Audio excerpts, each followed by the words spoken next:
Greetings, ghosts and ghouls, and welcome to Bad Boo, a podcast conjured for the curious, where we explore all things frights, flicks, and folklore. We are your haunting hosts, Sam and Jodie, guiding you through every episode of occult exploration and holding your hand the whole way through. So if you like the sound of spooks, screams, and symphonies, keep listening as we unravel our mystic matter for this week.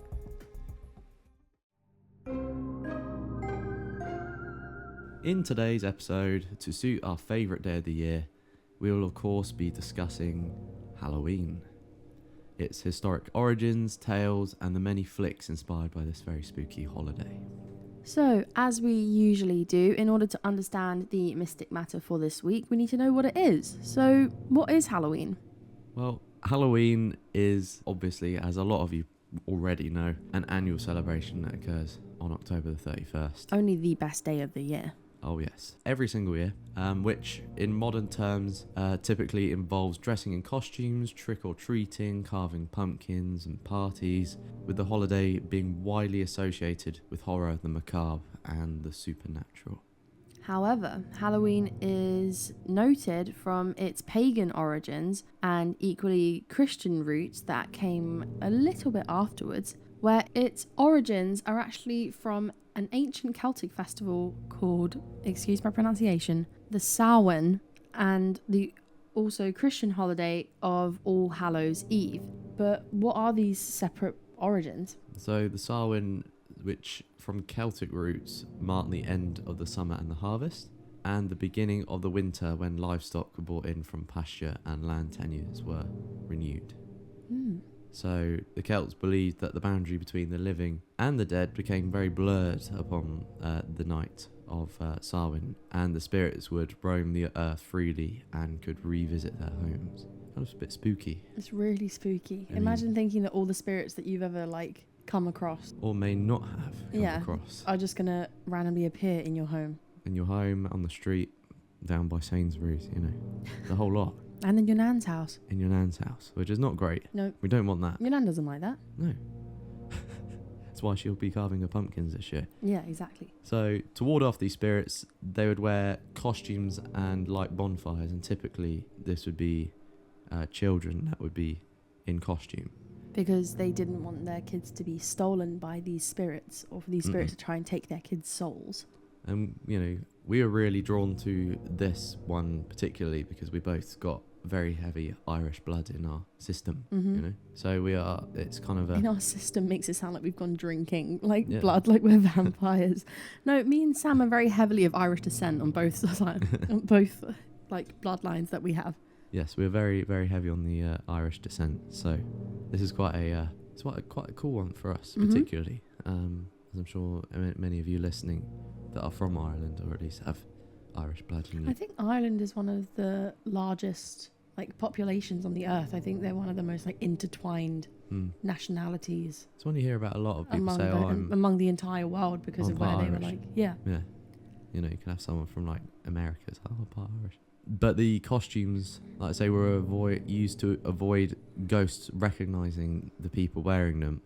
Or the spirits, where in such ways witches, hobgoblins, fairies and demons may become associated with the day of Samhain. People would basically dress up their kids in these costumes so that these creatures and these supernatural beings would recognise their kids and even themselves as other creatures, so that they would just blend in and they would think that it was a normal thing instead of it just being visiting an alien planet pretty much. Virtually. So also the Samhain period may have been seen as a favourable time for divination as well. Yeah. Which is really interesting. Understandable though. I mean, if loads of creatures and witches and demons and hobgoblins and fairies, they were all quite spiritual and it would make the most sense. If that's when the veil is the thinnest, it's when you're going to be heard the most, isn't it? It is. And a lot of people would talk about marriage and divorce or think about marriage and divorce during this time, from what I researched as well, which is again during that time of divination. You're thinking about things, you're trying to connect spiritually with meaning. Of course you'll be thinking about things like marriage and divorce, questioning whether things are right in your life and trying to sort of seek validation for it. really interesting. It is really interesting. And according to some accounts, when the Romans conquered the Celts in the 1st century CE, they brought their own festival called the Feralia, which commemorated the passing of the dead, so a very similar type of thing. Traditions related to Pomona, who was the goddess of fruit trees and the orchards, which would bring on the whole Halloween tradition of the apple bobbing game. I never knew that that's where it came from. No. I have actually apple bobbed before, and it's really fun. I've never apple bobbed. It's really difficult. Someone, when I was younger, one of our neighbours once set up like a little course in their front garden for kids to do.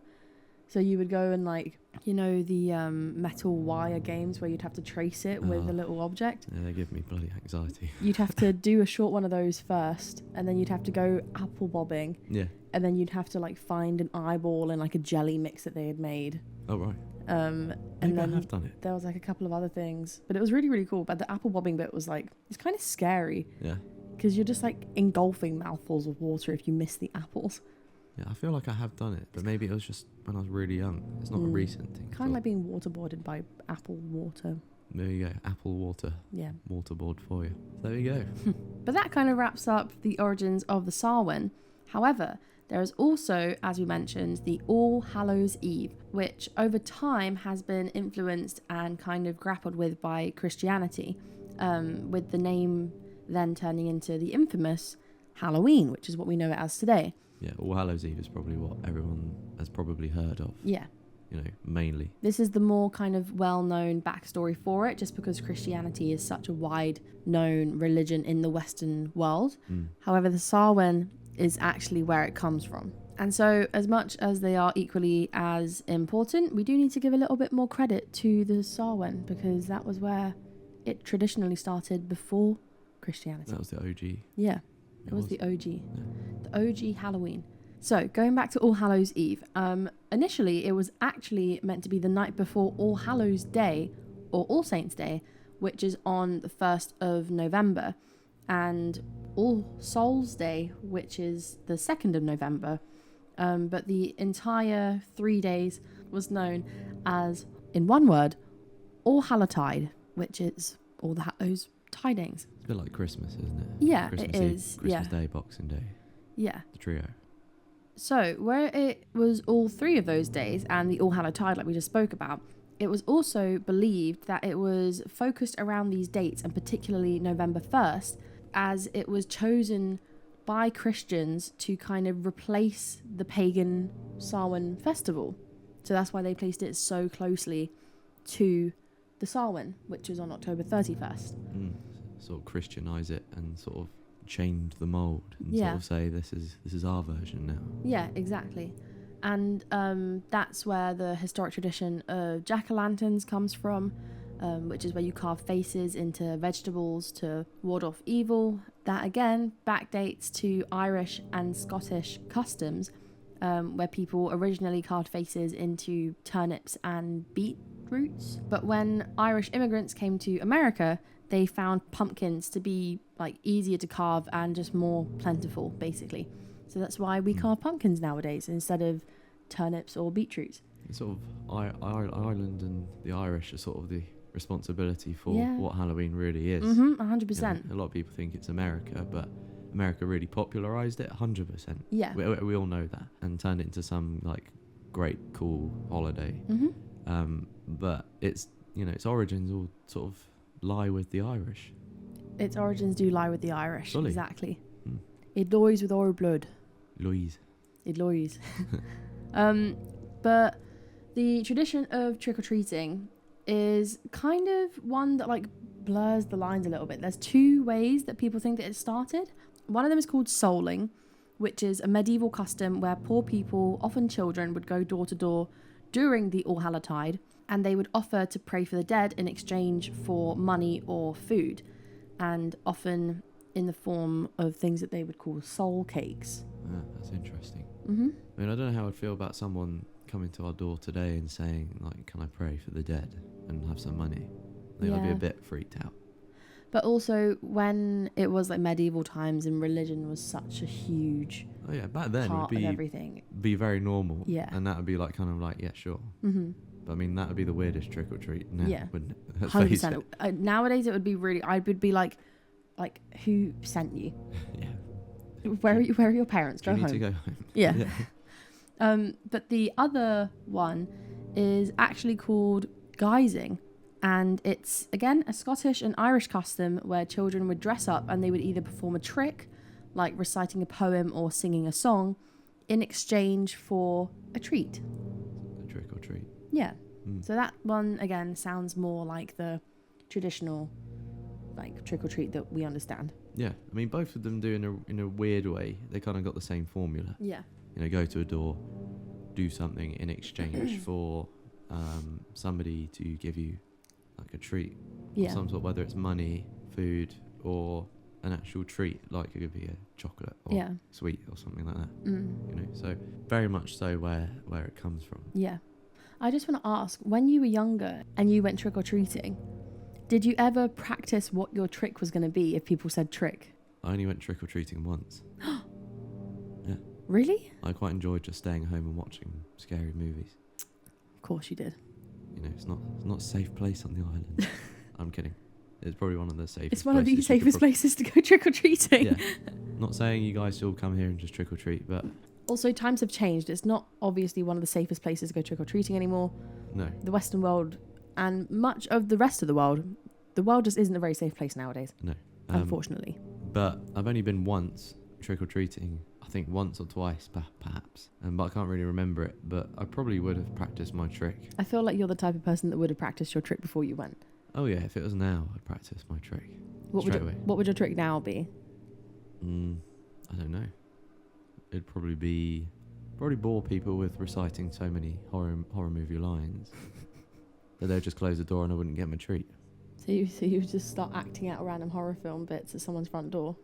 Yeah. The power of Christ compels you at someone's door. Fair enough. That'd probably sound a bit dangerous. I would just pretend to be possessed. That also sounds a bit dangerous. I could be part of your bit. Yeah, you could be part of the act. Yeah. It could be do the exorcist and trying to exercise you on the doorstep. There's just a treadmill there. For the treadmill. No, we mean exercises in the scary religious type. Absolutely. Anyway, back to the origins. Back to Halloween instead of us trick-or-treating at random people's doors and pretending to be exorcists and things. As we just mentioned, the carving of jack-o'-lanterns was... Such an important part of Halloween. It's what everyone thinks of when you think Halloween. Which I've heard of, but I've never really carved a pumpkin before. No. I've only done it... That's more like... That's great. That's more like crazy than having not gone trick-or-treating, I think. Really? Not having not done a pumpkin. I felt like quite a lot of people haven't done pumpkins because they've been too busy trick-or-treating. You can't be too busy to do that. I've only carved one, I think, once or twice, but I always had to share with my brother. So it was never actually like me carving a pumpkin. Yeah, well, we'll be doing one this year. Yeah.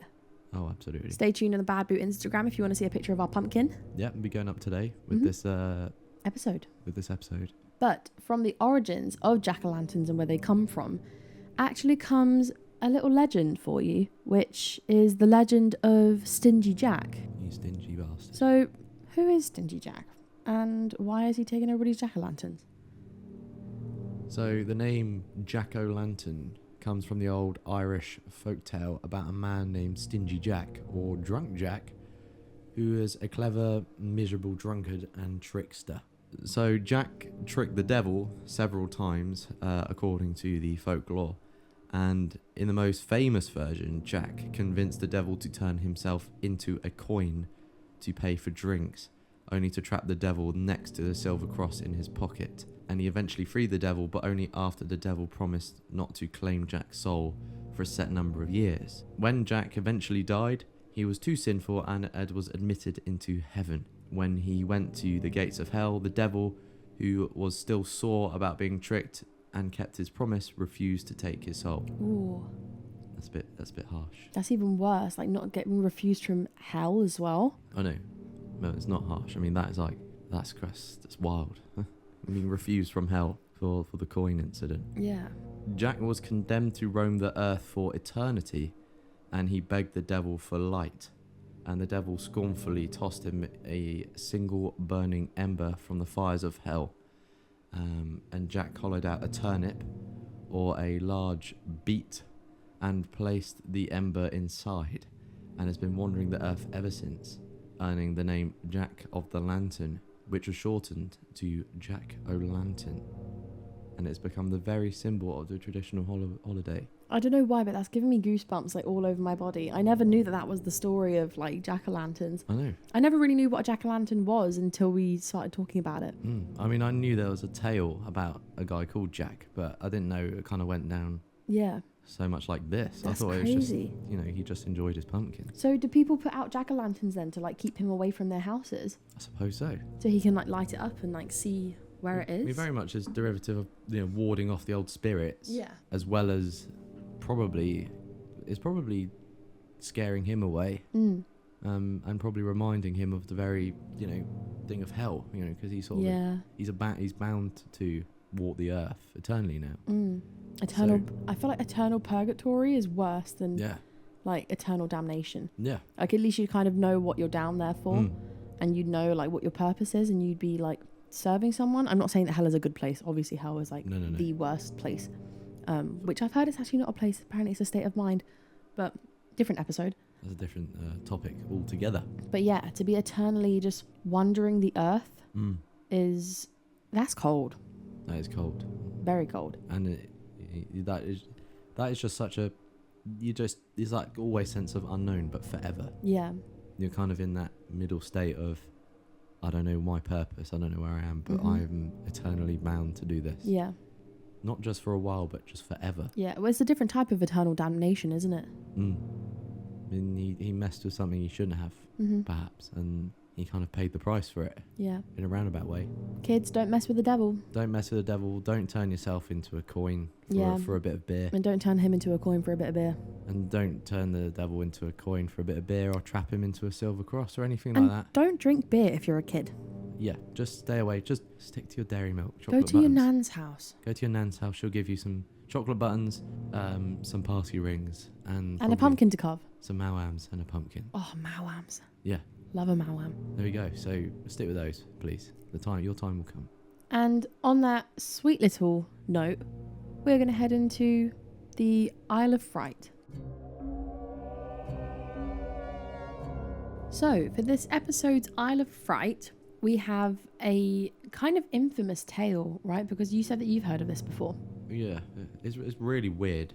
I find it really, really bizarre because it's quite folklorish and creature-like instead of like what we've spoken about before on our episodes have tend to sort of sway towards like ghosts or like paranormal things. This is or like real people. Yeah. But this is more creature-esque thing on the Isle of Wight, which when we tell you about it, it's really bizarre and you probably won't guess kind of what creature it is. Let us know in the comments if you did somehow. So, obviously, with Halloween comes the infamous tales of the Boogeyman. It does.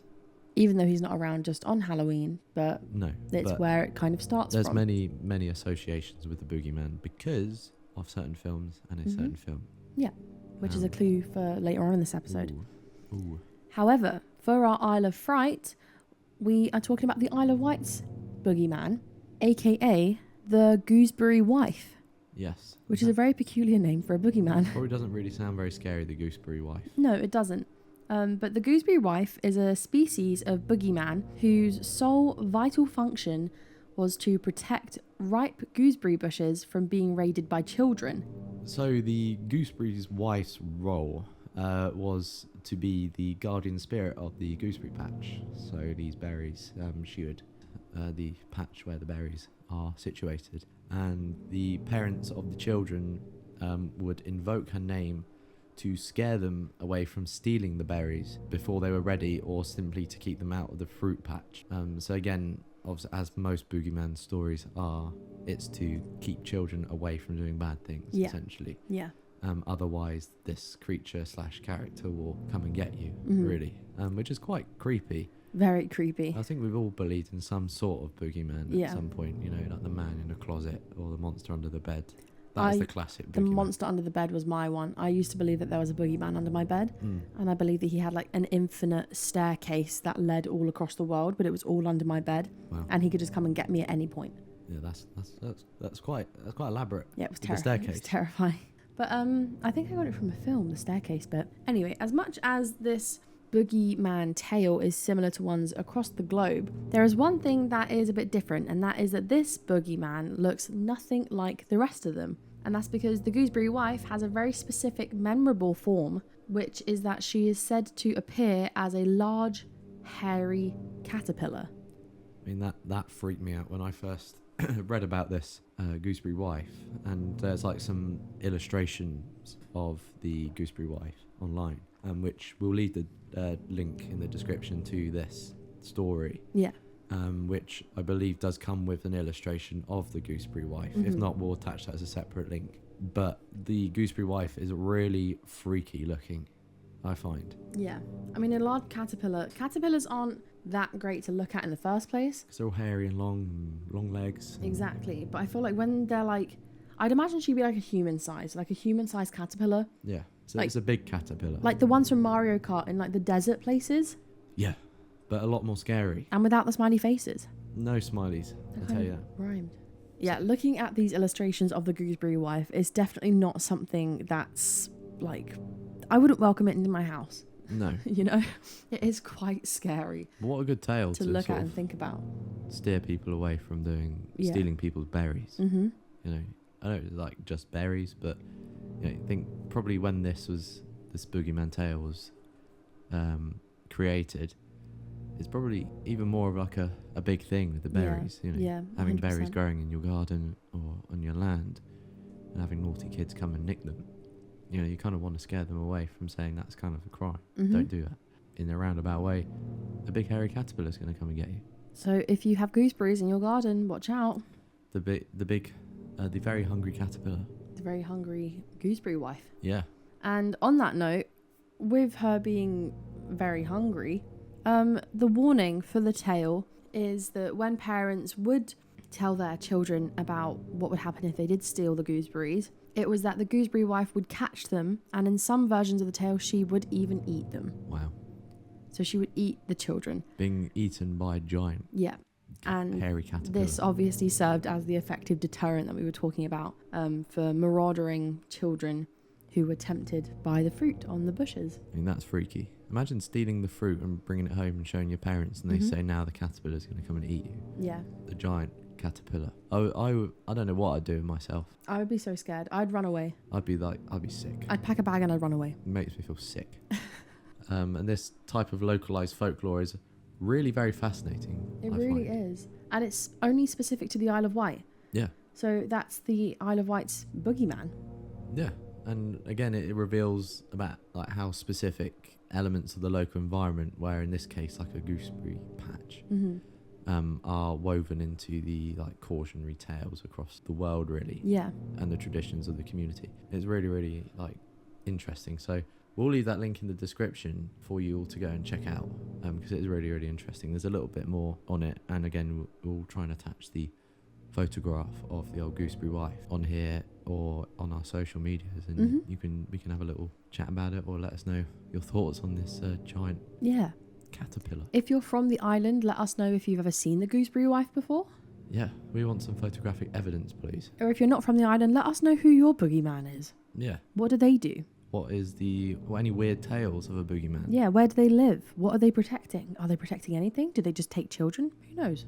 Yeah, let us know in the comments, DM us, and yeah, you might feature in an episode or a story. It'd be great. And speaking of stories, that leads us on to Boo or Bust.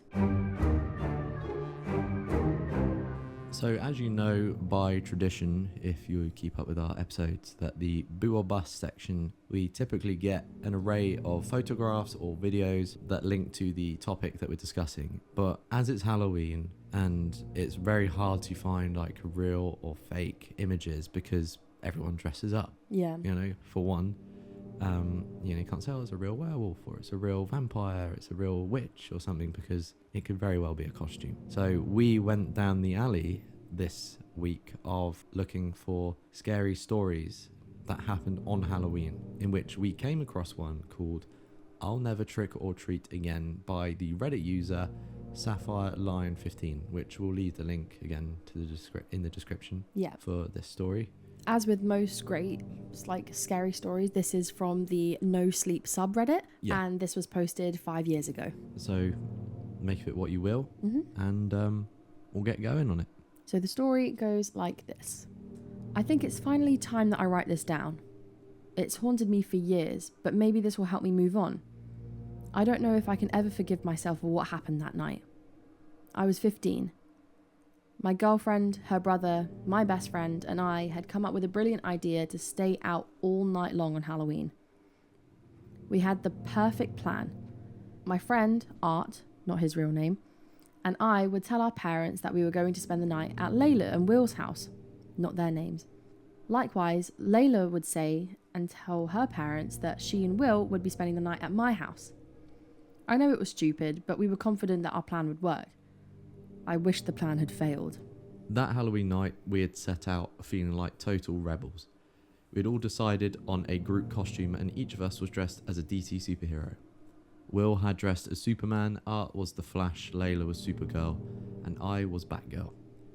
We were all pumped. We had the whole night to stuff our faces with candy, hang out and do whatever we wanted to. After we had trick-or-treated for about 3 hours, I'm not kidding, people started shutting their doors. By 12, there wasn't a single light on or a door open. We four were the only people out on the street, and with the exception of the barking dog, there was no noise. Layla and I were bored, and I asked if we should just go home, but Will refused. You're at a sleepover at my house, remember? And I'm sleeping at yours. Do you want to be the one to admit to your mum that we lied? Come on, Will, Art spoke up. He had been eating a lot of candy, and he had been pretty quiet for the last few minutes, likely battling a massive stomachache. This isn't as fun as you said it would be. Maybe it'd be better if we just went home and told the truth. They'll be mad, but maybe we can still have an actual sleepover. Will looked at each of us and realised that he was the only one who wanted to stay out. He sighed and looked like he was about to relent.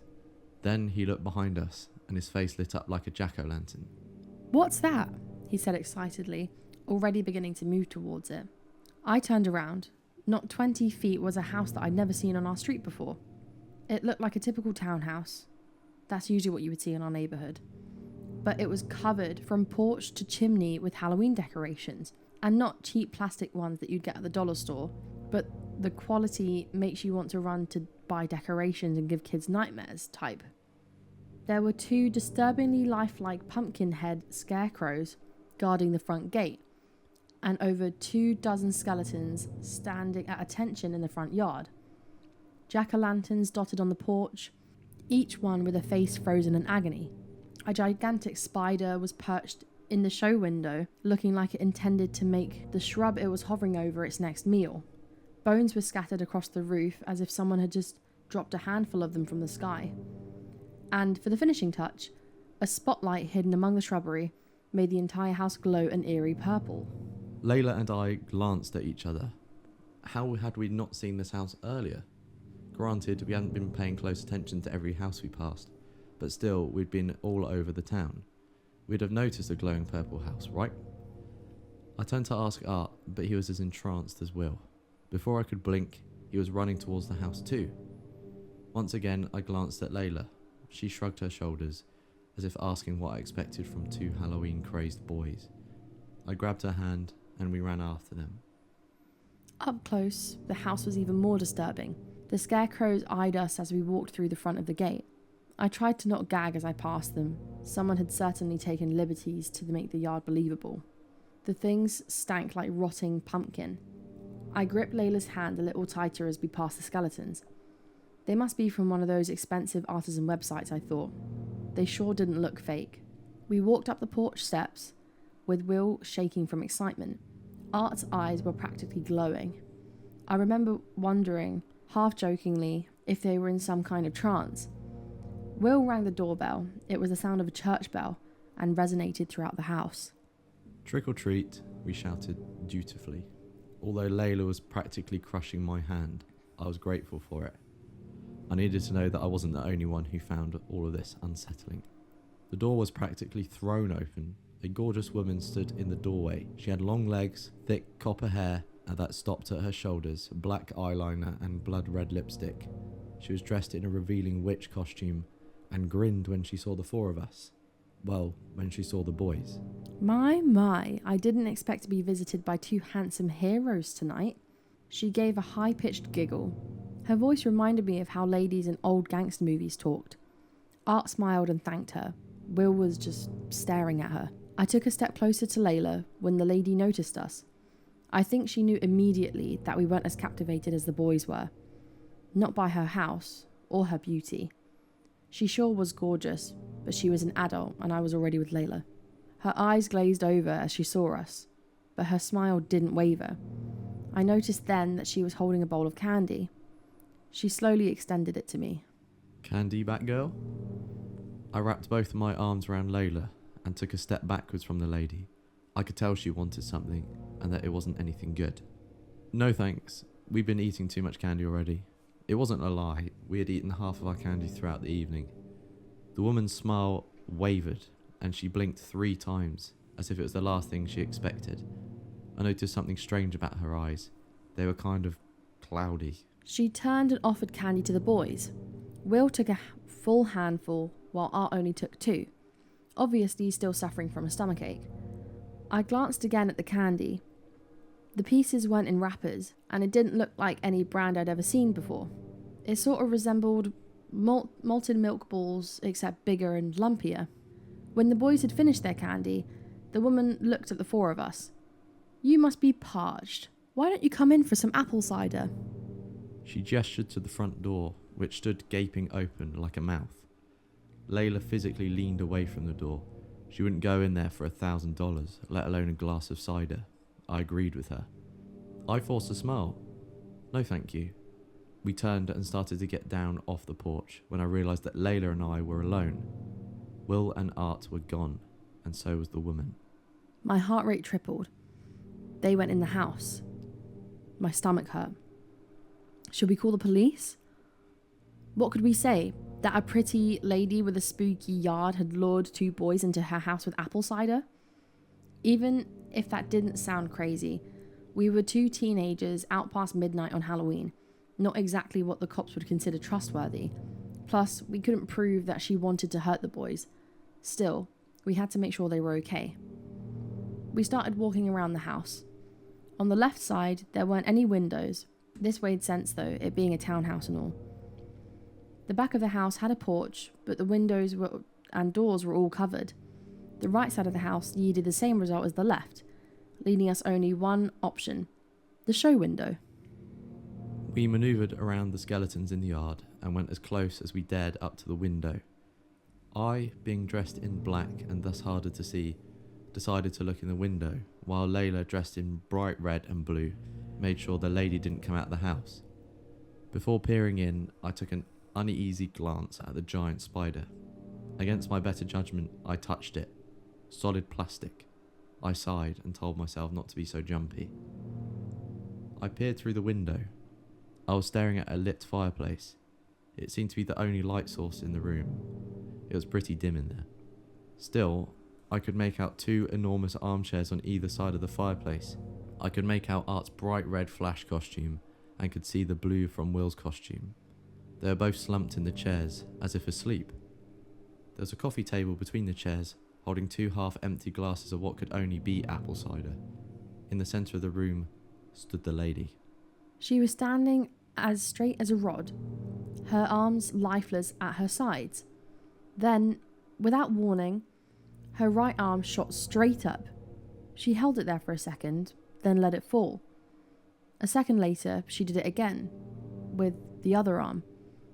Then, I swear, she started growling. All 3 of them suddenly began to convulse. Art went down, followed by Will. They both started to kick wildly. Then their kicks became weaker, as if they were losing energy. Then they stopped. I must have made a noise. Layla told me later that tears were streaming down my face. I must have sobbed without knowing it, because the lady turned around. Her eyes were completely blue, with no pupils to be seen. Her mouth was hanging open, with saliva the colour of her eyes dripping from her lips, and her face was starting to melt. I screamed. Layla screamed. I shoved myself away from the window and landed flat on my back. The wind was knocked out of me, but but I was too scared to care. Layla yanked me to my feet, and we just started running. We charged through the skeletons, which I now thoroughly believe were real. As we charged through the gate, I knocked over one of the scarecrows. Its head smashed into bits on the ground, revealing a human skull underneath. We ran, not knowing where we were going and not caring. We finally ended up in front of my house and we both collapsed into each other's arms, sobbing. I told my mum everything. At first she thought I was making up a story to get out of lying to her. But one look at our faces and she knew we were being serious. She called the cops immediately. When they investigated the strange house, they made a shocking discovery. It belonged to a Miss Smith, not her real name, who was a woman in her 20s and fit our descriptions. She had been on vacation in Alabama with her mother the last 2 days. The police don't believe our account of some life-sucking witch. I don't think Layla and I ever really got over it. We broke up in 12th grade when she and her family moved away for a fresh start. A few months later I moved too. We text now and then, but we aren't as close as we used to be. Still, I'm glad I saved her number all of these years, because tonight I saw something that brought back a traumatic Halloween.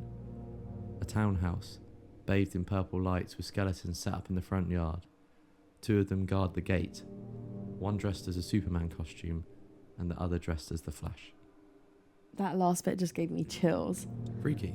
Oh, very freaky. I mean, I read this before we got this episode done, but Jodie hadn't actually read this. No, I hadn't read this. Because I thought this was really weird, especially the ending. The ending is what really ties it all in, like really creepy. Again, there's a lot of stuff there about, it's all to do with witchcraft. Yeah. On Halloween, and also demonology in the sense of like talking about what appears to be a kind of succubus demon. Yeah. In which, if you haven't seen our last episode, Demons, go and check it out, where we talk about the incubus and succubus demons, which are essentially demons that do things physically to you in that way, if that makes sense. Yeah.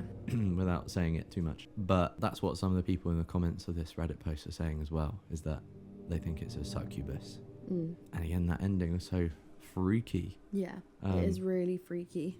It kind of reminds me of, there's a Scary Stories to Tell in the Dark. There's the film, I know there's sort of a set of mini stories, I believe, but there's a film that Del Toro did, and there's like a scarecrow in the field, and when it gets someone, it like wears their clothes and they become the scarecrow. I think I've seen that before. It's really freaky. Yeah. And it's really horrible. This kind of reminded me of that. I mean, to whether it's real or not, it's hard. I don't know. What they were describing kind of reminds me of like the It house. Yeah, it's like the one that Pennywise lives in. Yeah. It's all for show, but yeah, obviously I know in It the house is not very appealing to look at. But it's kind of like Hansel and Gretel, if that makes sense. But obviously it's all down to opinion, really. Because there's obviously the idea of a succubus, like kind of witch / demon that exists, as we've mentioned previously, and this could very well be one of those. Obviously this is quite a dark tale, but I don't know whether it was a succubus personally, because to me it just sounded like it was just taking people in and just taking their souls, essentially. Yeah, there wasn't any indication of like a succubus like per se, I don't think, aside from like her appearance, I suppose. Yeah, I mean, the appearance definitely does give like succubus vibes, because obviously they're more like provocative in their nature. Yeah. To try and purposely lure people in. Also, witches who feed on children have the same young nature. Yeah. So to keep them young, isn't it? Yeah, it definitely feels supernatural either way. It's like kind of a supernatural thing. Yeah, it's I don't know whether it is true or false, but I suppose, what do you think, Jodie? You say it's a boo or a bust? I think it's a boo. It gave me chills at the end of it, so I definitely think that it's a boo. I'm on the fence. I'm in the middle. Because it very much could be a boo, in the sense that, if it is kind of like a succubus with her appearance, of drawing people in. But in terms of what happened, and sort of like the glowing sort of blue eyes and stuff, that's kind of where I thought, I don't know. But then yet, who's to say, you can't necessarily say, could have been a demon, could have been something supernatural, could have been a witch. Yeah. An actual witch. So I'm going to say I'm in the middle of a boo and a bust. Ooh. So you all want to let us know whether you think it's a boo or a bust. Comment in the comment section, and we'd love to know your takes on that story. But we're going to leave it in the we're going to leave a link in the description for you. You can go and check out the whole Reddit post, because we left a few little bits out because some of it's a little bit graphic the way they describe some stuff. Yeah, so there is a trigger warning on this one as well. Yeah, there's a bit of a trigger warning, but that leads us very nicely talking about spooky things, spooky houses On the night of Halloween, into the Silver Scream. As we usually do for these little parts of our episodes, we are going to give you guys a quote. This time it's going to be a little back and forth because the main line is the big one. Oh, yes. And then if you want to go down and comment below what you think the film is, if you know where the line is from. Timestamp it if you're on YouTube. Pause the video, go down below right now, comment what you think the film is after you've heard the quote, or even if you've got any guesses right now, put them in the comments, go and comment. Go and like the video on your way up and subscribe and turn on the notification bell, and then come back to the podcast. Absolutely. So this is not going to be as bad as our poltergeist back and forth. No, this isn't. Because that had to be done because of their very strong accents in the poltergeist. But we're just going to read out this set of quotes between two characters from this film. And like Jodie rightly said, just comment below whether you got it right or not. But here we go. There's nothing to be scared of. Are you sure? How? I killed him. But you can't kill the boogeyman. Oh. So probably from the little mention of the boogeyman and that little famous line from the classic 1978 film, you've probably guessed what it is already, and probably from the title of the podcast itself. Jodie's little iteration of the theme tune to Halloween from 1978. Absolutely one of my favourites. I've got little goosebumps of excitement because I love this film. It is a very good film. I've only seen the first half of it though. Really? Yeah, because you watched it with me, didn't you, for the first time? But you fell asleep halfway through. Yeah, I wasn't out of boredom. Really tired. I was very tired that day. But I think Jodie must have fallen asleep too. It was just because I was kind of scared. She was scared, so she just turned it off. Yeah. I didn't turn it off. I let it like continue to play. But it's because you were asleep. So because I was watching it by myself, I was like, I don't want to watch this by myself. So I just fell asleep as well. Yeah. I don't want to watch it and fall asleep. Yeah. So for those of you that don't know, Halloween is a 1978 American independent horror film, which was directed and scored by John Carpenter. He also co-wrote the film, and it's largely regarded as one of the most influential horror films ever made, and is a foundation for the entire slasher genre. It is. I mean, it came out 2 years before Friday the 13th. Obviously, it was a little bit after the Texas Chainsaw Massacre, but this was like the first sort of proper killer with knife slashing away at people in a town-esque, or targeting, teenagers or young adults. Yeah. Type slasher movie. And I still think it is one of the best, if not the best, slasher film there is. I think it is really, because really it's such good. a perfect blend of psychology. Yeah. And like just violence. It's so freaky. It really is. And for those of you that don't know, we're just going to give you a little plot summary before we go into anything else about it. Where are you if you haven't seen Halloween, and why are you here? we welcome you here. What rock are you living under if you're not like me and you've only seen the first half of the film? Yeah. No, but we want you here. So even if you haven't seen it, just listen to the plot summary. Please go and watch it. It is really good. It is really, really good. It's like one of the best. So the film story is centered in a fictional suburban town called Haddonfield in Illinois. On Halloween night in 1963, the 6-year-old Michael Myers brutally murders his own sister Judith with a kitchen knife. He is subsequently committed to a mental institution called Smith's Grove Sanitarium. 15 years later, on October the 30th in 1978, Michael Myers escapes from the sanitarium, stealing a car and coveralls. He returns to his hometown of Haddonfield and is pursued by his psychiatrist, Dr. Sam Loomis. And he recognizes Michael as the embodiment of pure evil, an unstoppable inhuman force. Michael begins to stalk a high school student, Laurie Strode, who is played by Jamie Lee Curtis in the film, and her friends who are babysitting that night. The night culminates in Michael murdering Laurie's friends before an extended confrontation with Laurie herself. She manages to fight him off multiple times, showcasing her resourcefulness. And then Dr. Loomis arrives just in time to shoot Michael multiple times, sending him falling from a second-story balcony.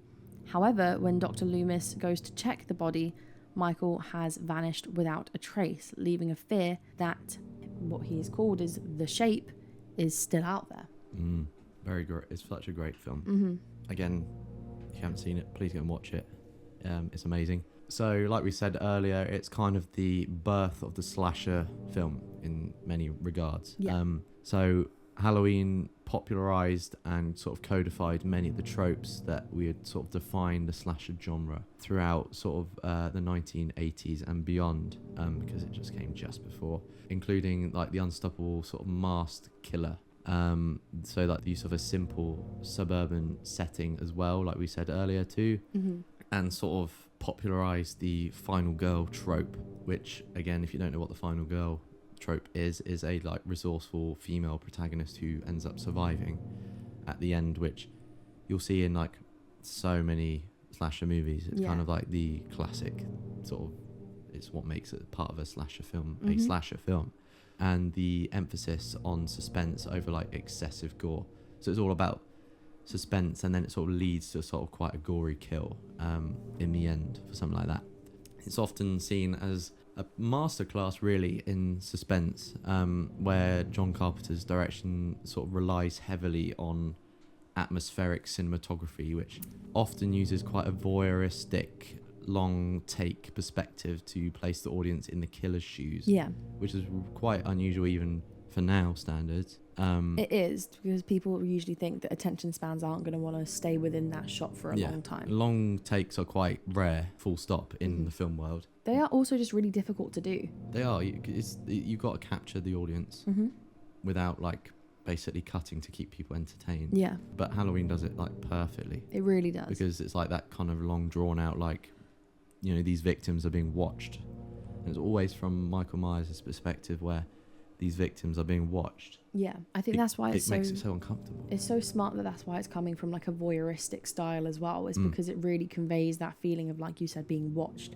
Yeah. So it's not only that you're watching as a viewer, but it's you're watching like Laurie and the other girls as like the victims. Like you're getting it from the killer's perspective. It is, yeah. And this obviously comes with his like the very minimalist, repetitive musical score. To build like relentless tension, which we'll go to speak about in a moment. We definitely will, because it's so iconic. Everybody knows the Halloween theme. If you don't, I just did it a second ago. Yeah, Jodie's little version of it as well, which is great. There you go. Bit of Halloween. Michael Myers is with you, by the way. Yeah, very good. Thank you. She's done it. Yep. That's it. You know, don't go and listen to it. You've just heard it right now. No, please go and listen to it. And some of you may know that it was made on quite a low budget. Especially for a film of its size nowadays and its notoriety. Yeah, it's about approximately $300,000, which, you know, if you're not in the film world, that sounds like a lot of money. But in the film world, that is nothing. That's not a lot at all. That's diddly square, you know, that's nothing. And what it ended up making after that? Yeah. We'll talk about in a second, because I believe I put some figures in here. Yeah. But it became one of the most successful independent films of its time, and it paved the way for similar low budget, high profit horror features, which we've mentioned, you know, like the Blair Witch Project, Paranormal Activity. It sort of paves the way to say to many filmmakers to say you can make great movies. You don't need massive budget. Yeah. You know, and Halloween still is one of the greatest horror films, and it had one of the smallest budgets out of all of the greats. It's truly like the epitome of what passion and hard work can accomplish. My old film teacher, when I was in A-level, Miss Stannard, she said to me that when you're left with like less resources, you're basically forced to be more creative. Yeah. And I always like that. That's why I always try to like do my films in studying it and as a degree and through my A levels with a very low budget and trying to do it with very minimal equipment, because I was forced to use things creatively more so, rather than like effects or, you know, too many flashy things. It was kind of more raw. And a lot of that comes from this film, really, because I've always loved this film ever since I first watched it. I always had the argument with my film lecturers, like in university, like quite recently, that if they were saying because we always had like a green lighting panel whenever we had to pitch our ideas forward. Yeah. And a lot of the teachers, like understandably so, would say that our ideas were too elaborate or that we weren't going to be able to accomplish it in the budget that we had and all these types of things. And that's particularly the case for horror films, because obviously they're more gory, they require more makeup and darker settings. And if you're a student and you're shooting in the middle of summer, then it is difficult to do. Yeah, very much so. But it just proves to you all the more that when you do put your mind to something, whether you've got money there or not, it opens up all these new different like creative doors. It does. Because you're really having to use those parts. You're having to scour your brain to be like, okay, how can I make this cheaper? If I'm not gonna use this like professional type of thing, what can I use to replace that? Or like, how can I make this real without like doing this really expensive part of it, or etc. etc. I think more often than not, people have too much budget to sort of play with, in the sense that they just chuck it into a film and splash too many special effects. I think when people do have too much money, it gets lazy with filmmaking sometimes. It's more with Halloween as an example, you're kind of more you kind of have to really, like you say, you have to really improvise things, including his mask. You know, everybody knows the Michael Myers mask, which is very expressionless, and it's, you know, white, very pale, matted hair. And that's again what makes it scary, is that no matter what he's doing, that mask always kind of is pulling the same face. You know, it's like clowns. That's where the whole fear of clowns comes from. But actually, ironically, that mask was just a cheap Captain Kirk mask from Star Trek. That they had repainted and kind of just like taken apart inside out, and it got turned into the most recognizable, enduring like villain in like horror movie history. From a Star Trek character, which is quite funny. And that brings us on to some little fun facts about the film. The first one kind of being a little inside joke, which is in the post-credit scene on the film, there is actually a credit for the Bowling Green Philharmonic, which is an inside joke, and it's actually a music credit which is sometimes given to the Bowling Green Philharmonic. So the first one is a little inside joke, which is with the on-screen music credits, there is sometimes given a credit to the Bowling Green Philharmonic, which is actually a reference to John Carpenter's childhood hometown of Bowling Green, Kentucky. I mean, obviously, like, as you probably guessed as well, is that John Carpenter did pretty much everything in terms of like the storytelling aspects of Halloween. He directed it, he co-wrote it, and he scored it musically. So he is very much at the helm of it, and he very much was with a lot of his films, especially at that point. He did sort of everything that he could because it was all on a low budget. He thought there's no point hiring a composer, there's no point hiring, you know, another writer, another director. Just do it all himself. You know, because he had the skills. Why not do it? That's what I say. But you know, we gathered some pretty interesting facts about the filming of the original 1978 Halloween, where we've gathered some of like the coolest facts, I believe, which include like the ultra low budget and scrappy filming, which we spoke about briefly already, where the film was shot in just 20 days, which is wild, first of all. And this was even during the spring of 1978. So the film wasn't even shot during Halloween or the autumn or October. So that's wild on its own. And it, again, like we said, $300,000 budget. And since they were filming in the sunny South Pasadena in California during the spring, the film had absolutely no natural autumnal look.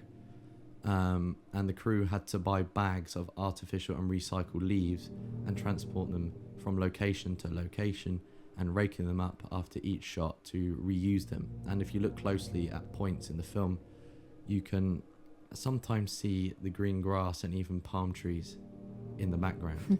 Again, what a big like kind of stretch to go for, and real dedication. You know, going with what you've been given and sort of the green light, and think, oh, it's during spring, but it's a Halloween movie. So what we're going to do? Yeah.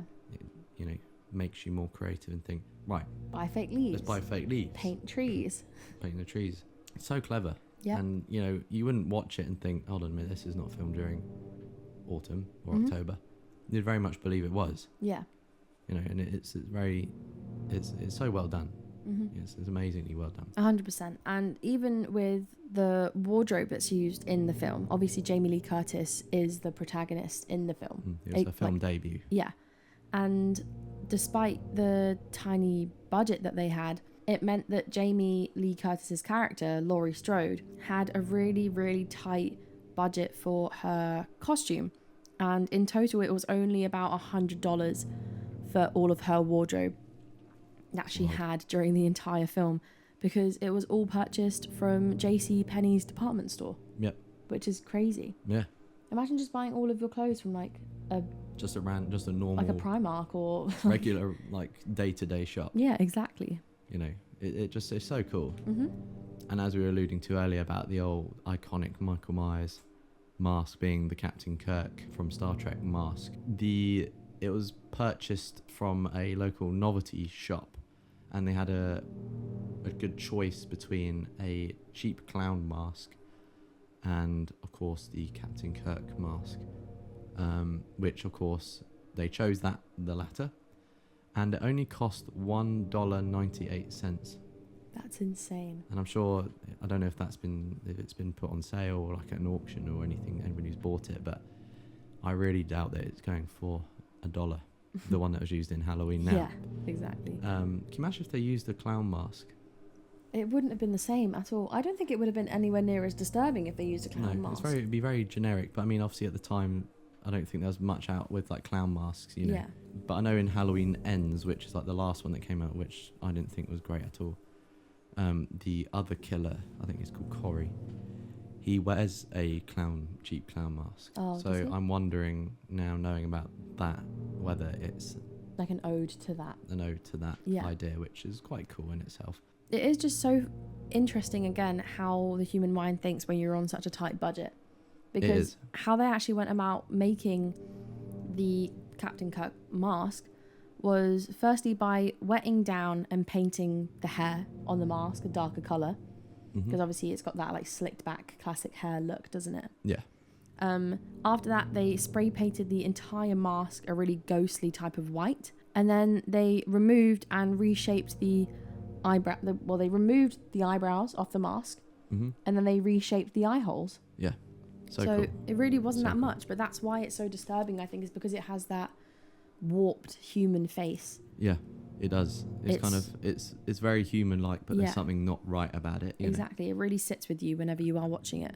And it was obviously done by production designer Tommy Lee Wallace, who modified the mask himself, which, without his modifications, it's very simple modifications if you look at it in terms of design.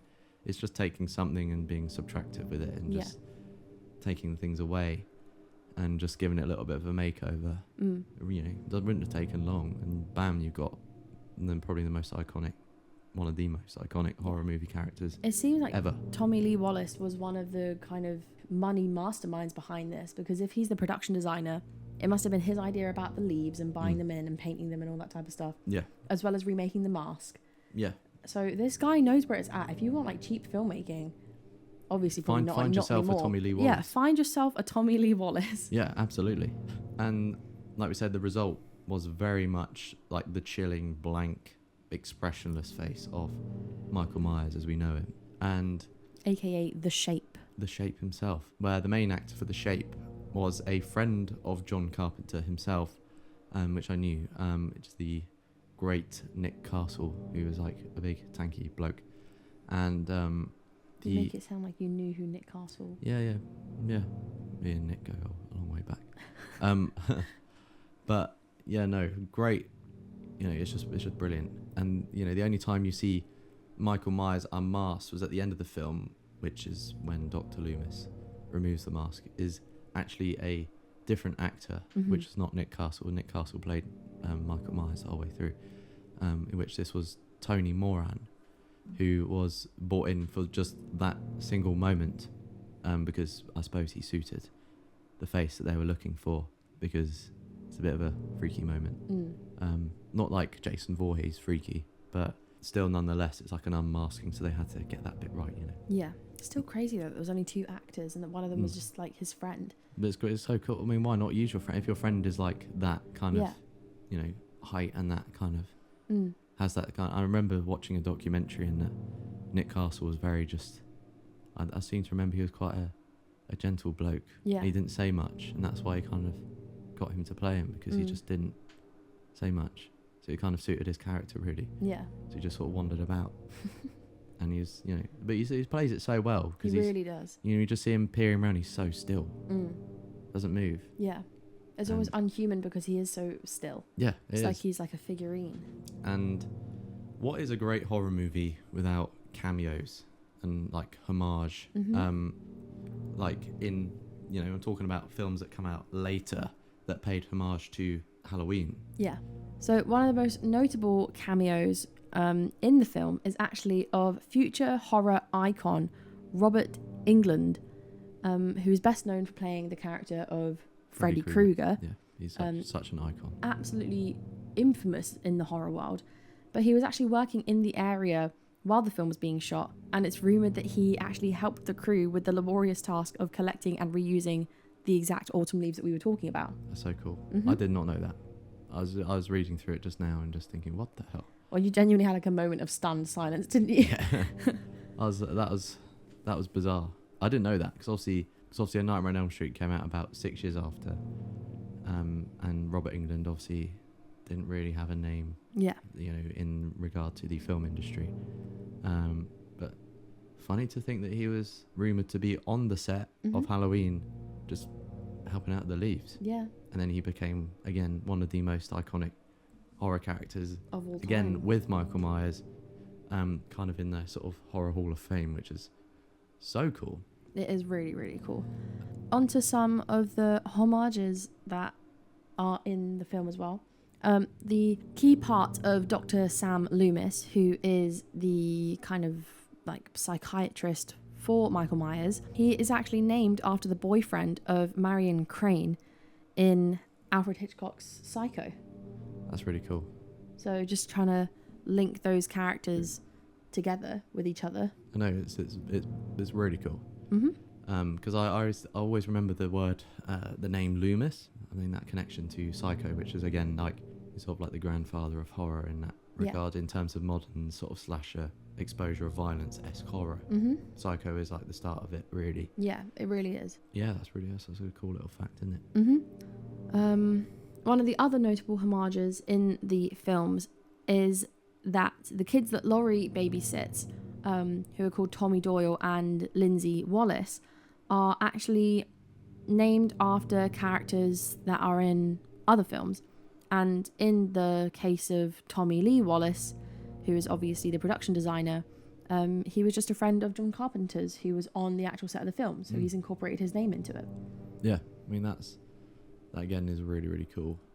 Yeah, that's really awesome. I love that as well. I think it's so nice as well, like whether you've got a small budget or a big budget, kind of paying attention and paying homage to the people who have really played a key part in making it through tiny little things like that. Key part in his life. Yeah, you know. Exactly.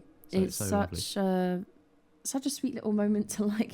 It's very. It means it's such a very personal film. You know, it gives meaning to what everybody's doing in that case, and yeah, it's just really, really lovely. It is. It's a lovely sentiment to give to somebody who's worked so hard on something. It is very much so, especially in Tommy Lee Wallace's case. Yeah, exactly. And the original working title for the film wasn't actually Halloween initially.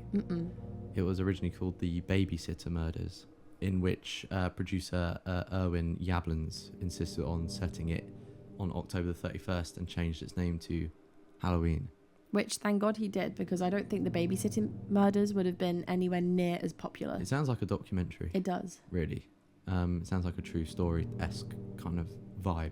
And if it was based on something true, then yeah, that would probably be quite a good name. Mm-hmm. But because it's fictional, then Yeah. Halloween. Doesn't So sound right, simple. does it? Such a simple name, but I know. sums it up. Halloween. Spooky time, spooky things happen, and not very nice things happen in this case. Nope.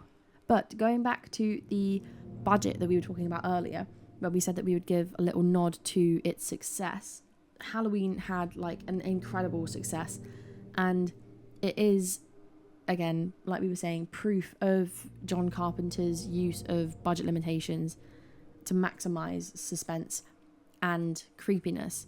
Mm-hmm. And it actually ended up making, so based off of the $300,000 dollar budget that it had, over the years, it's actually ended up making over 200 times worth its budget. That's so wild. It is really wild. So just to give you like a little number to put that to. Well, that'd be what, 60 million, I think. Yep, 60 million. 60 million. The Halloween making 60 million off of a 300,000, budget, I know. and 60 million in the 70s as well. Yeah. Great, Mm-hmm. So that's such an amazing. And it doesn't matter, what the end goal is, or the end sort of box office result is. That still it made over 200 times its budget, and that just shows how great it truly is and how many people absolutely loved it. Yeah, and exactly. Still do. It really does. However, following off on that, it wouldn't be a Bad Boo episode without us giving note to some of the more peculiar aspects of the film. Mm-hmm. Whether this is in the world of the film or in the real world. Yeah, type thing, exactly. And particularly within the world of the film, there's not necessarily supernatural aspects of it, No. but there's definitely some more questionable aspects of it. Absolutely. The first one being that Michael Myers' character of The Shape is the boogeyman incarnate. Yeah, based off the Bogeyman entirely. Yeah, exactly. So obviously this is shown again through like Dr. Loomis's dialogue, who is again Michael's psychiatrist, is the primary source of this supernatural idea. It all comes from him, where everybody gets the idea that he's supernatural and not necessarily just a killer. Yeah. Well, it's when he describes him as like the purest evil that he's ever seen. And he, in the film, famously refers to him as having the blackest eyes and the devil's eyes, suggesting that obviously if he's saying that it's like the devil's eyes, then it's got to be something demonic, or that he's possessed, or there's something wrong with him, something in that otherworldly. sense. Yeah. And again, he's always seen as like this very unkillable force. Even after she stabs him with a knitting needle, a wire hanger, which that part freaks me out when she's in the wardrobe and he like bangs through the wardrobe and it's like just a swinging wardrobe light. I hate that part. Always freaks me out. A wire hanger and a knife, and then Dr. Loomis shoots him 6 times at point blank. He still vanishes from the spot where he fell. So it's kind of that superhuman resilience. Yeah. And disappearance that strongly implies that he is truly the boogeyman in which Because he's he can't described be to be. killed. Yeah. And he's a force that just cannot be killed by conventional means. And especially with the final shot on the film ending with the montage of the empty house and all the rooms that Michael had just been in, with the sound of the heavy breathing that accompanies the mask perspective. So chilling. Throughout the entire film. Such a chilling thing. It really just implies that the Shape, aka Michael, is never actually just gone, but he's everywhere, and he's like this omnipresent evil that has only retreated into the shadows for now, and that he'll be back very soon. Back for a sequel when the budget allows, essentially. Yeah. Exactly. But, no, again, that whole idea and leaving it on that sort of enigmatic sort of cliffhanging ending is brilliant. Yeah. Because it leaves audiences spooked out, because they will leave the theatre and think, oh, yeah, what if he's in the shadows? What if I encounter something like this? He could be in that shadow, he could be in my room, he could be in the wardrobe. And every good horror film needs a sequel. It does. All of them, some of them, none of them, perhaps. There was this other supernatural element that was alluded to, Mm-hmm. I believe in the third Halloween film, Yeah. which is the idea of the curse of the thorn, which is like the curse Mm-hmm. in Halloween, like, in terms of the lore, if you like. Yeah. Because it leaves that terrifying mystery when he's, disappears. Mm-hmm. Ending all these shots, these sort of terrifying shots at the end, where it's sort of like he could be anywhere.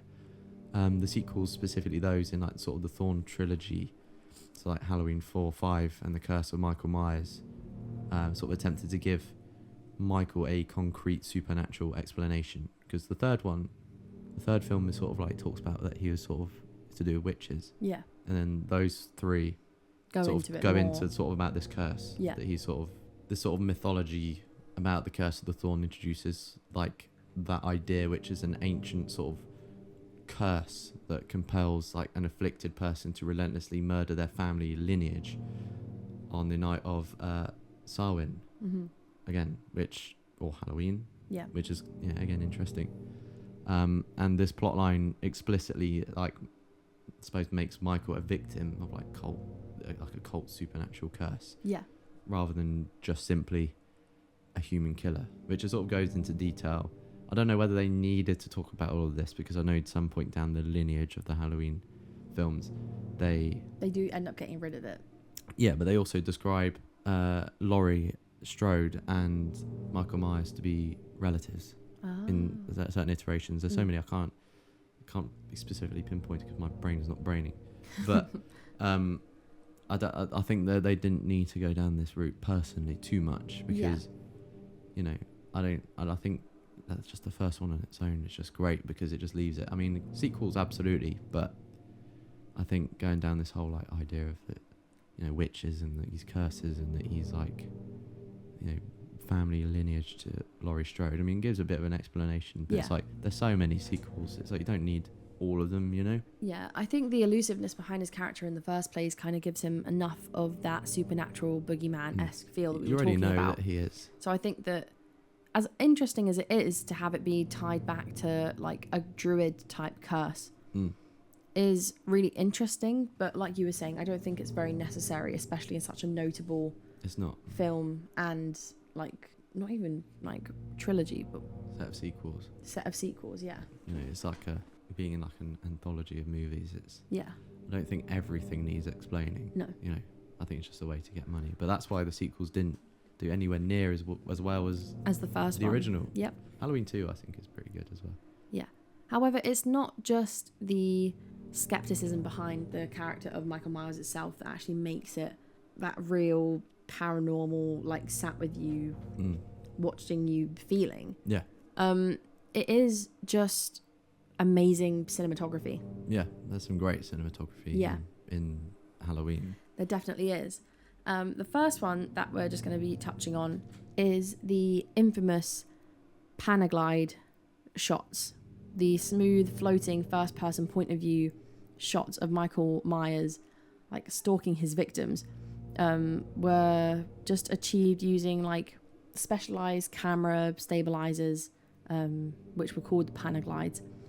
But Halloween was one of the first films to actually use this type of camera, basically. Nowadays people use like Steadicams quite a lot, but it basically gave it that really distinctive, fluid, like menacing visual style that was absolutely groundbreaking for that era, because nobody had ever seen it before. No. And obviously it's so useful nowadays because it does give that ghostly, like floating, like presence, but nobody had seen that ever done before. To that supernatural element, doesn't it? Yeah, exactly. And being in that perspective of the killer for such long takes as well is really, really disturbing, I think. And it makes you feel very uncomfortable, like we shouldn't be seeing it from his eyes. Yeah. At all. So that's what makes it even more unnerving, in my opinion. Mm-hmm. And speaking of things that are exactly through his eyes, is the legendary open sequence for the very first film, which is nearly a 4-minute long continuous tracking shot, which is through the young Michael Myers POV. Yeah. And it's like, even to this day, is just absolutely masterful in its execution, because it just builds so much tension. It's just... Yeah. It's that sort of... establishing the killer's sort of impersonal perspective. It's from the get-go, it's kind of like, what am I watching? Like, who am I? And you're kind of immediately put into the killer's shoes. Yeah, exactly. It really sets you up for what the film is going to be like. Of this isn't your standard, like, I'm the victim, this is my whole POV of getting attacked type of killer flick. This is, we're in the mind of a killer. Yeah. Right from the get-go, like, brace yourself type of thing. It's really interesting because his eyes are so black you can't really see his eyes ever. Yeah, exactly. So this is what's behind them. And you're kind of like, we're behind them blank in a watching. weird way. Like, the viewers are behind him. So it kind of, I suppose it'll probably make some people question themselves, you know. Yeah. It's really bizarre. Probably. And the cinematographer, who is Dean Cundy, intentionally like utilised the very low-key, mostly like blue lighting for all of the exterior night scenes. So this like very distinctive like blue hue became a very visual, you know, I suppose signature of the film, and it influenced many countless horror movies that followed it since, you know. Yeah, I think Nightmare on Elm Street particularly was one that had used a lot of that blue hue. Hellraiser definitely did as well. Yeah. So yeah, classic all round, so influential. It really is. Beautifully shot. Yeah, just a masterpiece, a horror masterpiece. But not only is the film itself a masterpiece, but one of the most notable, infamous, best things about it. It could be one of the best, most iconic parts of the film, really. Yeah, is its soundtrack, which we're just about to talk about now in Shivering Soundtracks. So the soundtrack of Halloween, so infamous. Again, it creates that fear with such simplicity. Yeah. That's what it is at its core. It's, you know, absolutely brilliant, and you know, it sort of creates that very distinct, emotional, sort of harrowing sound that we all know and love. That sort of repetitive, like the piano riff. Yeah.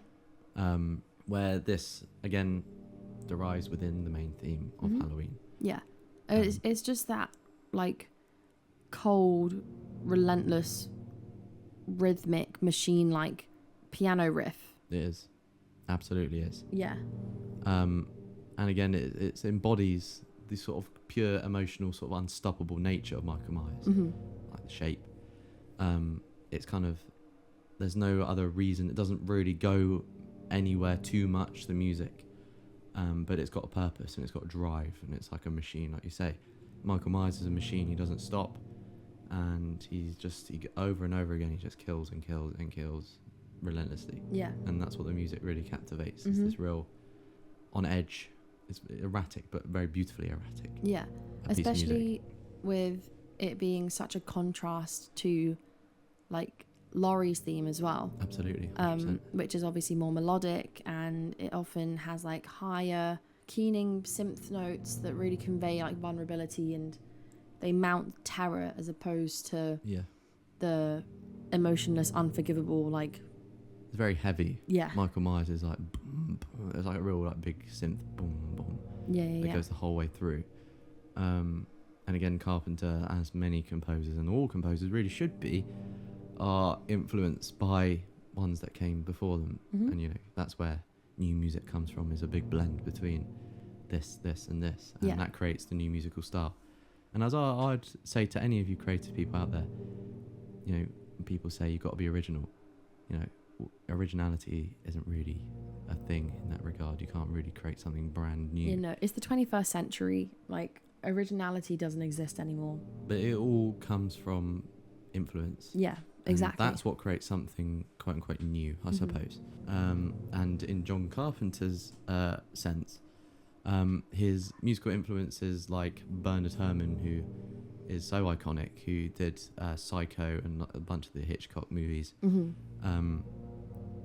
Amazing composer. And Ennio Morricone, who is like a Western film composer who did like The Good, Bad, the Ugly, and sort of, you know, all of the Western sort of classics, which is really interesting because, you know, you can kind of hear some of that across the film, but yet, you know, I think certainly more like Bernard Herrmann's Psycho kind of sound, you know, sort of like real fast, you know, stuff is in there, but in the synth way, you know, Well, I think it's just really interesting that where you can still kind of get that like that type of action vibe from the soundtrack.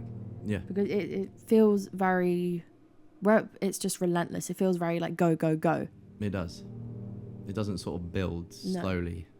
I mean, layers enter, but from the get-go, it's like, you know, piano riff comes in, and then there's like in the background that the whole ticking time, all the time. Yeah. So it's kind of like that, always that feel of like waiting for something to happen. And it's like the boom, boom, boom. Yeah. Comes in. It's just so like. It's so great. It's so gripping, and it's actually, so like. We went into town yesterday, and we were listening to our Halloween playlist. We were. And the Halloween soundtrack actually came on as Jodie stepped out the car, full blast, in the Morrison's car park. Yep. And there's a lot of people looking, thinking, what the hell? Yep. So if you were in Morrison's in Newport yesterday on the 28th of October, then if you were hearing the Halloween soundtrack, it was us. Yeah, it was just your bad boo, your favourite podcasters. Yeah. Entering the town. But talking of synths and like that amazing synthetic sound, it's a very powerful like precedent for horror and low budget films as well. Yeah. So again, it showed filmmakers that an electronic score could be even more terrifying and atmospheric than a traditional orchestral score. Only probably because with synths, like other, you know, if you're going to talk regarding instrumentation, you know, with orchestral or acoustic instruments, you know, you kind of get what you're given in that sense that it's limited to an extent. But I feel like people do deem like real type of orchestral instruments as like real music, especially at that time when synths were quite newly introduced. Yeah, they were literally just coming in. Yeah. Like very, very late 70s. Yeah. So they were like new and kind of alien to people. No one had ever heard of a synthesizer or heard one before. Yeah, exactly. Really. And I think because synthesizers are so sort of malleable, really, and you can pretty much make anything out of it you like. Yeah. It's what makes Halloween sort of the pioneer of like not just horror scoring with electronics, not just film scoring with electronics, but just using synthesizers. But yeah, no, it was such a pivotal and iconic moment for synth music. It was. It just overall. Or synth instrumentation. It was. Yeah. But it's, you know, again, it paved the way. I say it just paved the way. Well, I mean, especially where synths are kind of so heavily used nowadays. Yeah. Could you imagine if it wasn't even used for Halloween? I know. Like the composing and like soundtrack world would look so different. I think it would. It really, really would. Again, it was sort of to shine a light on it, saying, look, you can use these instruments and look how scary it sounds. Yeah. I think it is one of the scariest soundtracks. But again, it just proves that you don't need a lot of money to be able to make something chilling and like impactful. No, you don't. Actually went on to compose the music to the Halloween requel trilogy, which I think only the first one is like the good one. Yeah. Called Halloween from 2018, which is really cool. Cody Carpenter, who does a lot of like the same kind of stuff as his dad, but kind of experimenting like his dad does together, which I think is really cool. Yeah. It's a great little passing of the torch moment, I think. Yeah. But as we were saying, it was sort of the birth of the synthwave movement in music. Yeah. Where like the iconic synthesizer sounds, you know, simple. Yeah. Like we said. And it's that pulsing rhythm of his work. Not just in Halloween, but overall, are very widely recognised as sort of the foundational influence on the modern synthwave. 100%. And electronic music genres, especially within film scores too. Yeah, well, I think that even within that, it created its own subgenre for sound. It did. I'm very sure so. And even in the concept of like giving killers their own themes. The sort of leitmotif thing. Obviously, Jaws was adopted the same kind of thing as well. Yeah. But, you know, giving the killer like theme itself, it's really cool. I think it also, in these stories, it like... Obviously, like motifs are meant to trigger that like that emotion of like, okay, this is related to this. That connection. Yeah. But I think that's what it does, is it builds that connection with the killer. So when you are watching these POVs, you hear that and you think, okay, I've got to think of it from this perspective now. Yeah. Like it does completely change how you look at the film, and it's exactly what's made it become such a notorious, like, staple piece of cinematic history at the end of the day.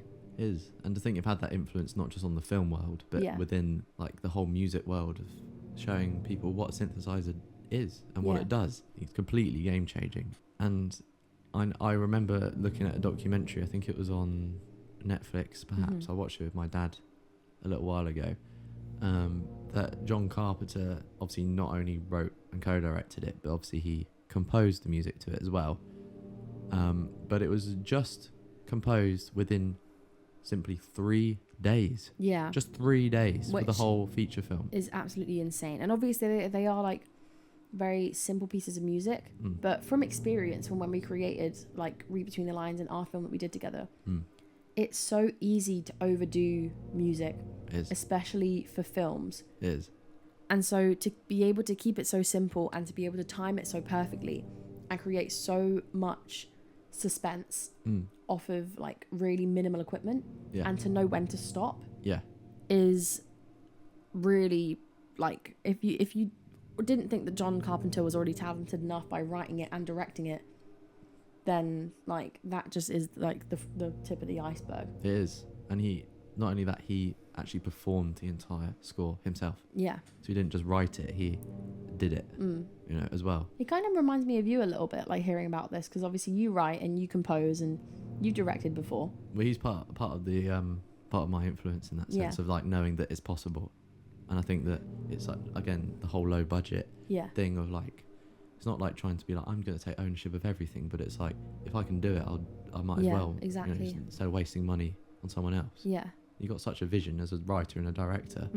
You know what the score wants to sound like. If you're a musician, bam. Yeah. And one of the funny things I think about this film, which makes it quite relatable, like, from a directorial perspective, is that it was actually saved, like, with the music.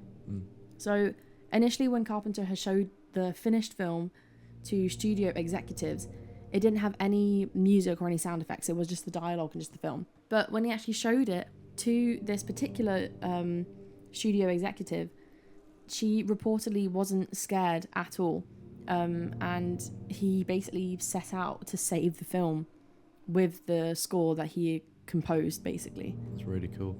I didn't know that it wasn't seen as scary without it, because you can't imagine Halloween being perceived as not frightening, scary, especially like in 1978 when it came out. But again, like we said, it is universally credited with creating the film's sort of pervasive sense of complete dread and suspense. It's kind of the sole reason why it is so suspenseful. Yeah. Really, aside from the fact Michael Myers is pretty freaky. Yeah. Himself, and the whole sort of stalking / killing thing is not great in itself. That score is so, like, it keeps you on edge. It really does. Doesn't go far. It keeps you like, dun, dun, dun. It's like, oh, what's going to happen? Tense. It's so tense. Yeah. So tense. One of the reasons that it is, like, really tense is because the main theme is actually, like we were saying, where it's deceptively simple, because it is just a few components that are, like, put together in such a specific way. It actually becomes even more kind of uneasy when you realize that it's being played at a 5/4 time signature. So, like, 5 beats, like, to a measure, pretty much. So it's kind of like, usually music's like 1 2 3 4 1 2 3 4 1, but in Halloween sense it's 1 2 3 4 5 1 2 3 4 5 1. So it's like one extra beat that you don't expect. So it keeps you that kind of like, oh damn, it kind of keeps you on a little bit longer, adds that suspense. It's really bizarre. It really does. It's very unusual, and it's unusual anyway in music to have like a 5/4 time, especially in like film scoring as well. But that sort of added like extra like beat in the measure. Yeah. Or like an American measure, or in a bar, as we know it in the UK. Just again adds to that whole suspense and keeps to that irregular and sort of off-kilter feeling, which mimics the feeling of that relentless sort of unnatural pursuit that Michael Myers is so infamously known for. Yeah. So it's a beautiful soundtrack, beautiful film. We'll leave the link in the description to the soundtrack. We will. Go and listen to it I'm sure you've heard it, but cleaning the house. If you haven't heard it, I mean, what the hell? If you're driving around. Yeah. If you're going on a walk. If you're... Don't go on a walk in the dark and listening to it, because you'll probably end up running. Yeah. Very fast. If you're going for a run. Yeah, you'll run faster. If you're going to visit your nan, play it for your nan. Yeah, see if your nan knows about the John Carpenter soundtrack. I'm sure she'd love it. Go and watch it. It's amazing. And talking of chatting about things and chatting about it with your nan, this leads us on to the next section of our little show, which is the ghostly gossip. For this episode's ghostly gossip, we are again going down the route of a folklore fairy tale story. Yeah, it was very, very hard to try and find like a ghostly gossip story related to Halloween. Related to something that happened really, on really Halloween. difficult. Yeah, you'd be surprised to know how little there is out there on Halloween in terms of like ghostly Spooky stories, encounters. like famous ones. Because a ghostly gossip, that's what we're talking about. It's like famous cases or encounters that happen on Halloween. But there isn't really many. But that didn't mean that we didn't find anything, as we decided to leave more into the Samhain side of the Halloween traditions. And so we have ended up with the Irish tale of the Púca. So the Púca is essentially a shape-shifting fairy spirit, often associated with the wild rural parts of Ireland, especially on the night of Samhain, when the spirit world is the closest to our own. So that makes sense, roaming around with all these spirits, but this one was a little different. 100%. And that is because the Púca is known for its ability to change its form at its will.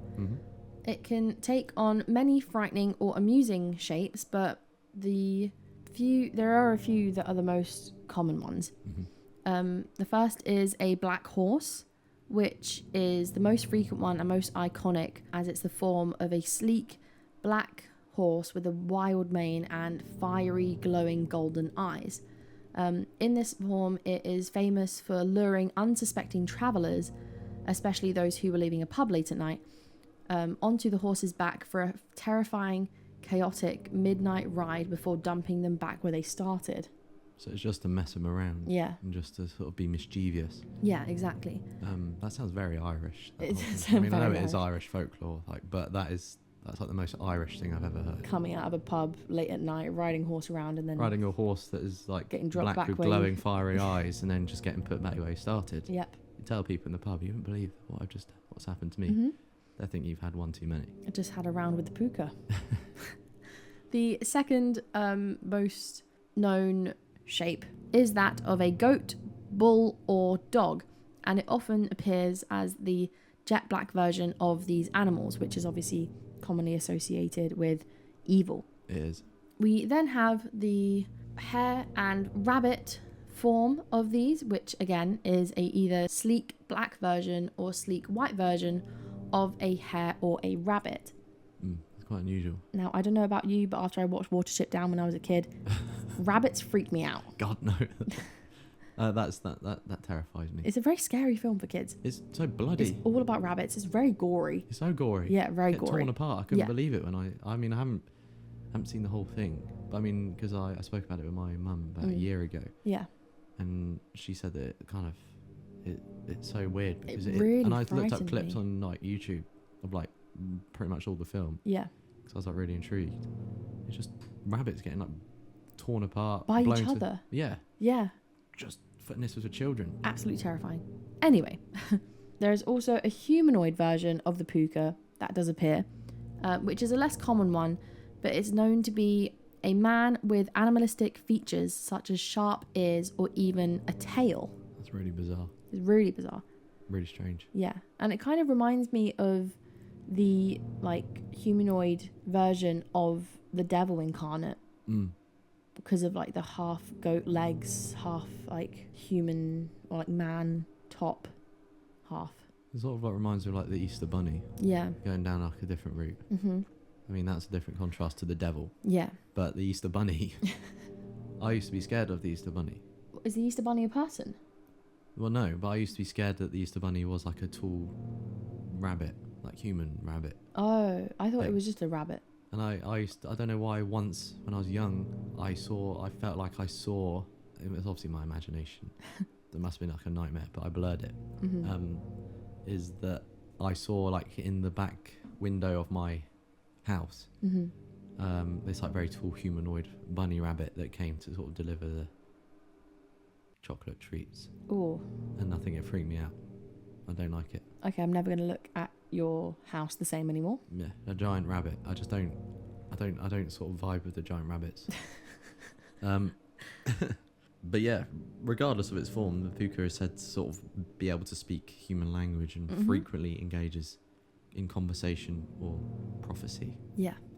So, you know, it does speak, and that's probably why people are lured in by it or are intrigued by it when it comes to roam the earth on Samhain. Yeah. And you may be thinking, like, if this is like a supernatural creature, if this is like a folklore tale, why do people interact with it? And to answer that, it's actually because the Púca isn't strictly good or evil. It's just characterized by chaos and unpredictability. Yeah. So it can either come in the form of mischief and malevolence, because it's known for playing pranks or leading people astray, destroying fences and terrifying the riders if it's from the horses formation. Yeah. Or it can be known for benevolence or help, because in some tales the Púca has actually appeared to farmers and will often, like, it will offer to mill their grain for them or perform work in the dead of the night, and sometimes in exchange for an offering or a new coat. And if it's treated with respect, it can offer warnings or guidance about certain situations. That's really cool. It is really cool. It's kind of like it's a prankster, but it kind of wants to help people that may deserve it, perhaps. Yeah.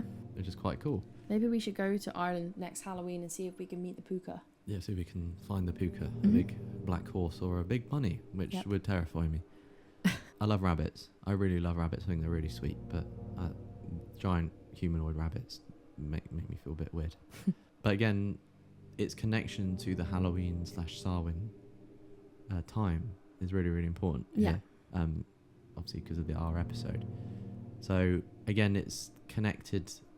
The Púca itself is connected to the end of the harvest season, which is why it's so prominent in sort of the Samhain folklore, because after the harvest is completed, anything left in the fields, especially like wild berries or fruit, is considered Púca blasted or spoiled, and unsafe to eat because the Púca is said to have spat or defecated on it.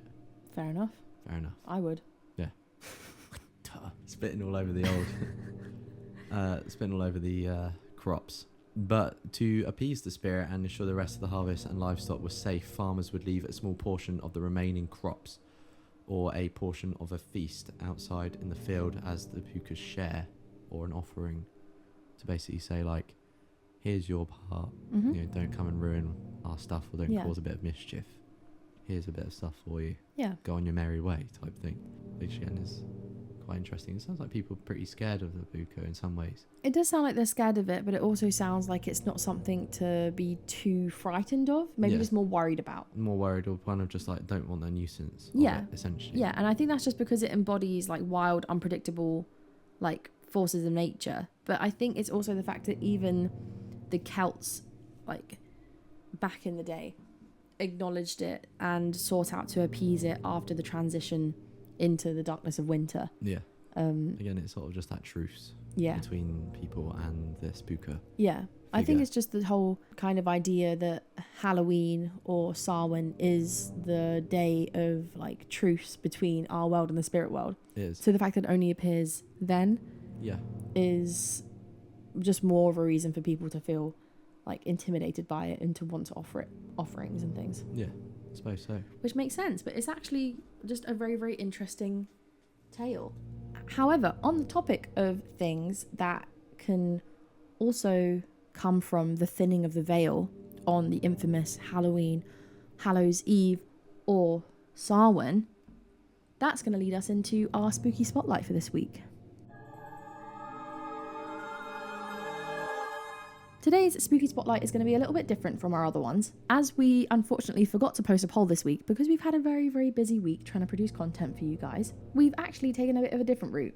So for this week, we are going to bring the Spooky Spotlight over to something that has particularly caught our attention this week. And many people's attention across the paranormal world. Yes. / YouTube. Exactly. Something that's caught our attention in the paranormal, supernatural realm. Absolutely. And if you're listening to this podcast, I'm sure you are well aware of the amazing people, ghost investigators, paranormal investigators, who are basically shaping arguably the 21st century, and particularly ghost investigations on YouTube, Sam and Colby. Yeah. I mean, I watched them for a long time. Yeah, they're genuinely, like, I've been watching them for maybe about 10 years or so. Yeah. I mean, definitely throughout my levels, I spent all the free periods watching their, like, ghost investigations or going into, like, abandoned places. Mm-hmm. And particularly remember the Shining Hotel. Yeah. That was, like, really cool. Yeah. I mean, I used to watch their Vines, like, when that was, like, where they started out. Yeah. And then obviously they went over to YouTube, were doing, like, challenge videos and stuff. Then they went to explore, like, abandoned places, and they started doing ghost content, and that was really where I started to, like, lock in, and I haven't missed a single video of theirs ever since they started doing that. No. And for this Spooky Spotlight, not that they need it. any more of a spotlight, because they are some of the biggest YouTubers, especially in the paranormal sector at the moment. I'm pretty sure they are the biggest paranormal YouTubers 100%. on the internet. You're not bigger than that. We just want to talk about their recent findings in their new video, The New Conjuring House. Yeah. I mean, if you haven't seen it, we'll leave a link in the description to this one too. Definitely go and watch it if you're interested in the paranormal, because it is truly groundbreaking what they discover, and the techniques that they use to go and figure out these things, I have never seen done before in my life. Yeah. I mean, we won't go into necessarily like a spoiler of what they discover necessarily. Yeah. But I think just shining a light on this video, being so groundbreaking in today's sort of paranormal world, we just wanted to put it in the Spooky Spotlight essentially to, advise you, go and watch it. It's so interesting and so groundbreaking, and it sort of debunks many things, but also it changes a lot of paranormal history / investigations, even done by Ed and Lorraine Warren, using new technology, using like witchcraft and rituals to get answers from the paranormal at this new Conjuring house, which the Conjuring The Last Rites, the latest film, was based off of. And it basically twists a lot of it on its head. That's all we're saying, really. It flips the entire story of the Smell family completely upside down. It does. And to have it actually coming from a spirit themselves, who was around at the time of the Smell family hauntings, which is the true account which the film The Conjuring The Last Rites is based off of. It's genuinely mind-blowing what they discover. It really is. It's amazing. So we'll leave a link to that in the description. It's really interesting, so I'm sure you've probably seen it. It really is. But if you haven't, go and watch it, because it does really, it does change a lot. It changes a lot. And it's definitely paving a way for, like, many different things paranormal now. It really is. And it's just really eye-opening as well. Yeah, it's just a great video, full stop. It is a really great video. So... Yeah. Go and watch that. But that leads us very swiftly on to the end of our Halloween episode. So if you have enjoyed tonight's journey on this All Hallowed Eve, then please don't forget to like, share and subscribe for Bad Boo updates and new episodes, as there's plenty more frights, flicks and folklore to come. You can also haunt us on socials at Bad Boo Productions, where you can interact and leave suggestions for future episodes or contribute through polls and posts. And you can also catch a glimpse of the Gooseberry wife on there. You can, so go and check that out. If you are after more creepy content, then our Patreon is also live, where you can hear us and even see more of us. So if you want to head over there for exclusive Boo Crew videos, content, stories and live streams, then it's less than a cup of coffee per month. Yeah, and would be much appreciated if you would just go and check it out. So that's all from us for this treat of an episode today. We've been your haunted hosts, Sam and Jodie, unravelling the dark so you don't have to, and wishing you a very happy Halloween. Make sure that you stay safe when you're out there, guys. No encounters with the succubus witch. Yep. And don't dress as the Flash or as Supergirl. Yeah, because we don't want to be responsible for that. So just have a great time, and yeah. Check your candy. Check your candy. Check in on your nan. Check in on your nan. And until next time, keep your lights on, your doors locked, and remember, especially with Michael Myers out there, the shadows are never